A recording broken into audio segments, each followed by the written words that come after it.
was there to train, pulled a gun and took his life. Lord, when does it all end? Another silver casket, the tears that must be shed.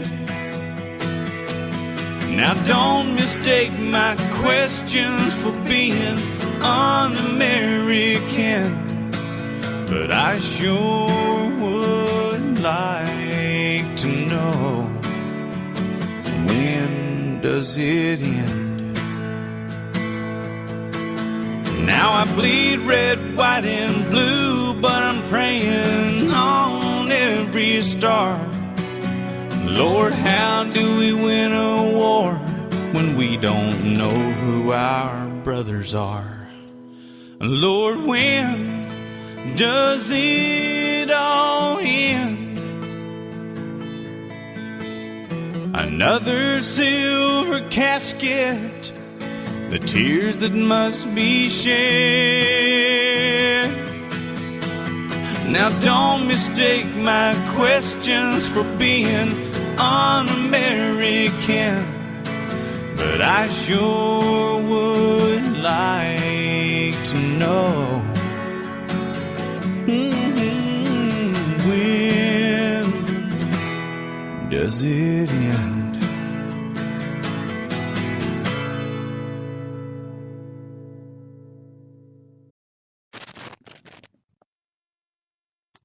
Right, when does it end? And never really made it home. As I say, 2 tracks there from an American veteran, and I still can't think of the guy. Oh, sorry, Jamie Trent. Jamie Trent. That's the chap. Right, I have just seen a post on Facebook. And this is on the serving and ex-serving first WFR. I'm not sure, whatever.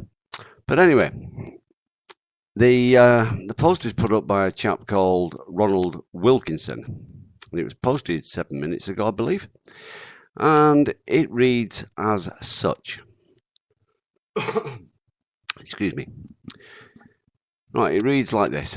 Latest Viking 192 update. Negotiations and branding for Viking 192 is now taking place with various charities of the armed forces to form the first Armed Forces Veterans Radio station. The station will provide 60% programme content to UK veterans and dependents.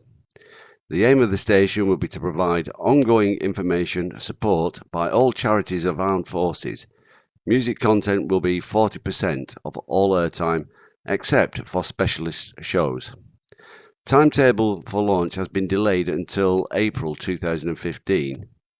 RBL mentioned that this project may be taken seriously, especially if they want us to work and not just another music-based station.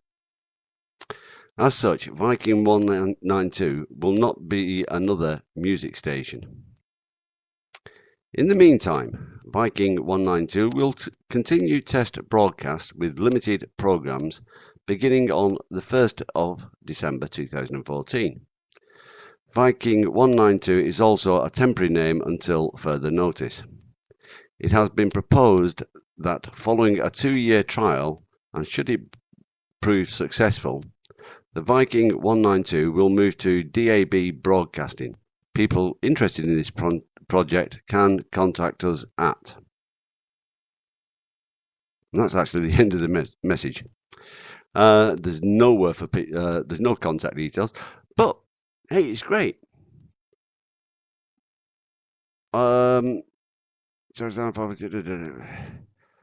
veterans and dependents are going to get their own radio station. Sounds like it's going to be run by veterans and the families, for veterans and the families. What a good idea. Why didn't I think about that in 2011? Why didn't I start broadcasting it in 2012?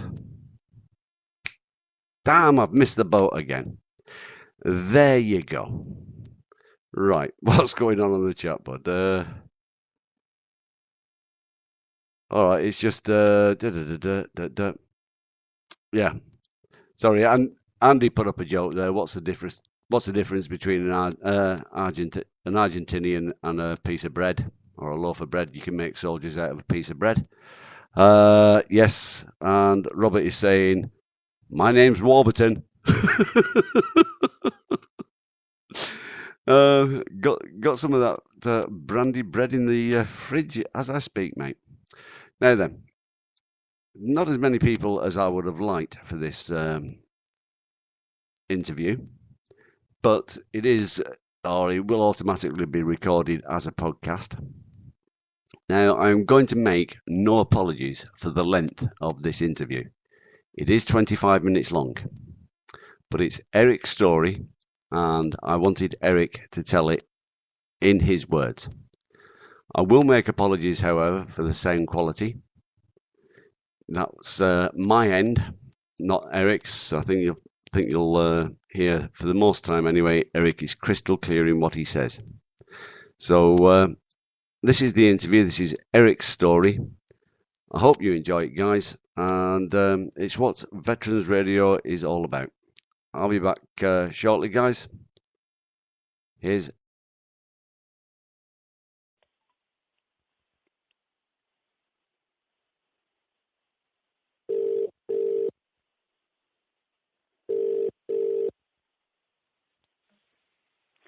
Okay, ladies and gentlemen, it's interview time. And right now on the phone, I've got a gentleman who's now living in Dublin, in Southern Ireland. His name is Eric Jones. And Eric's story, and I'll let Eric talk about that himself in a moment, is one of, serving in the forces, having some good time after that, then some very, very rough time, and what he did basically for himself. To get his life back onto the even keel that it is now. Eric, are you there, sir? Yes, I am. How are you? Not too bad, mate. Not too bad. Getting there slowly but surely. Right, Eric. Now you served with the Army Catering Corps. We won't hold that against you, mate. We won't blame you. But you served with the Army Catering Corps from 1972 to 1981. Is that correct? Yes, it is. Yep. Then, when you left the forces in 81, I mean, you did some time in Northern Ireland, you served some time with the sappers and other groups, as the catering corps do. You get posted around here, there, and everywhere. You can be anywhere at any time. As I say, you served in Northern Ireland. Then, after leaving the forces, you, I believe, went over to Cyprus, and you worked and lived over in Cyprus for a number of years. Is that correct?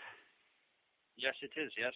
Yeah. I did. I worked a number of jobs, factories, bakery, petrol station, all that sort of stuff. Yep. Now, but at that point in your life, would you say that section of your life was okay? Cyprus, it was livable, enjoyable, or what? It was in a bit of all actually. It was enjoyable. Some moments you were feeling a bit down. Otherwise, no, it wasn't too bad. But, okay. Health problems started to take over. Yeah, now this is where your life started to take the turn downhill. You did start to develop health problems, and that was around 1997. Do you want to explain a little bit about that? I started to get problems with my health about 93. Oh, 93, sorry. I had a couple of times when I slipped a disc and I couldn't do anything for a few months, and starting to pay hospital fees, which was very expensive. So I decided I should go home to England, try and sort my life out. And so I decided to leave Cyprus and go home, and that's when the fun and games began, really. Yeah, now, go home to England. It's obvious you're an Irish gentleman by the twang in your voice. Did you go back to Ireland, or did you come back to mainland England? Mainland England, and I'm a taffy boy. Sorry, Taffy. So it's my single grey brain cell, mate. It is getting a bit tired these days. So whereabouts in England did you pitch up? I went back home. Tried to start a home base, but housing authorities and councils don't like people, families staying with you for more than 6 days a week. So it was basically 5 days, pack your case, move, 5 days time, do the same thing, week in, week out. And I decided enough is enough. Couldn't get a place because they said you're not on a housing list long enough. And I said to them, oh yeah, if I was a woman and I had a skirt on, I get a place. Yes. I goes, you're racist. So I decided, okay, let's go. Take the big plunge, and I went to London. Yeah. And I left my suitcase in the left luggage in Victoria Station. And I started wandering around up to, I can't remember exactly where now. Anyway, and I found a place. And I was asking around where could I go, anything like this. So I was lucky. I got a night shelter address, and I went. And I was let in. And a big welcome, warm welcome. There was an Irish bloke working there. There was an Irish lady that came in the mornings, social worker. And I spoke with her in the morning. Okay, I'll see what I can do for you. Leave it with me, because you've got no address, no roof over your head, no nothing, so you can't get no money. Yep. Then you're on the streets from 8 o'clock in the morning till 7 o'clock at night. You can't go into a library to keep warm when it's cold. You can't go into a cafe to go and use a toilet. You can't go nowhere to use a toilet. So you're left with your own resources. Where do? You try and find a hedge somewhere, whatever, and that's it. Yeah. And of course, begging is not exactly in my repertoire, but you go try around churches to try and get something, a doggy bag or something from them. Some churches give, others just chase you away. So after a few weeks, this lady sorted me out with a doctor, sorted me out with an address so I could get my money. And she persuaded the YMCA in Forest Road to give me a room, because it's only up to 25 and I was 41. Yep. You know. Okay, well that was good of her. I was the oldest bloke in there, man. Yeah. So I had a place. And then after that, then every night, every afternoon, I used to leave there, go to wherever the night shelter was, and I was helping the night shelter all night, every night. And this place, I remember we was in Walthamstow, in a church in Walthamstow, and about 2:30 in the morning, there was a bang, bang, bang on the door, and it's absolutely chucking it down outside, and there was a young lad, about 18 years old. He was shivering like anything. Let him in. Come on, mate, sit down. Have a little chat. Would you like a cup of coffee, whatever? Give him a smoke. And I said, tell you what, I'll give you my bed for the night. And in the morning, there's a lady comes, a social worker, and if you want to talk to her, you just tap me on my shoulder and I'll go and tell her, you know. And you'll be first in the queue. Don't have to do it if you don't want to. Just think about it. So he went to bed in the morning. I didn't even speak to him anything. I just did my own thing. He came and tapped me on the shoulder. That was it. And I seen him a few months later in London, in Walthamstow. And he shouted at me from across the street. He said, thank you very much, mate. He got himself sorted out. He got himself a roof over his head. So I helped somebody in my life, and that was brilliant. So that is that. Yep.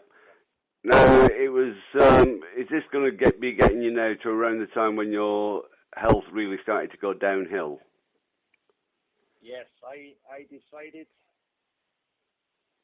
I would, a friend of mine, because it was